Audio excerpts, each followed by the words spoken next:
یعقوب کا عام خط اور اس کا تیسرا باب۔ اسی طرح زبان بھی ایک چھوٹا سا عضو ہے اور بڑی شیخی مارتی ہے۔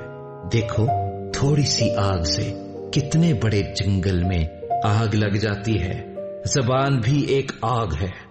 زبان ہمارے اعضاء میں شرارت کا ایک عالم ہے اور سارے جسم کو داغ لگاتی ہے اور دائرہ دنیا کو آگ لگا دیتی ہے اور جہنم کی آگ سے جلتی رہتی ہے، کیونکہ ہر قسم کے چوپائے اور پرندے اور کیڑے مکوڑے اور دریائی جانور تو انسان کے قابو میں آ سکتے ہیں اور آئے بھی ہیں، مگر زبان کو کوئی آدمی قابو میں نہیں کر سکتا۔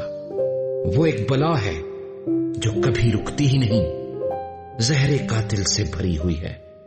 اسی سے ہم خداوند اور باپ کی حمد کرتے ہیں اور اسی سے آدمیوں کو جو خدا کی صورت پر پیدا ہوئے ہیں بد دعا دیتے ہیں۔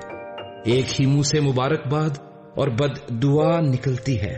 اے میرے بھائیوں، ایسا نہ ہونا چاہیے۔ کیا چشمے کے ایک ہی منہ سے میٹھا اور کھاری پانی نکلتا ہے؟ اے میرے بھائیوں، کیا انجیر کے درخت میں زیتون اور انگور میں انجیر پیدا ہو سکتے ہیں؟ اسی طرح کھاری چشمے سے میٹھا پانی نہیں نکل سکتا۔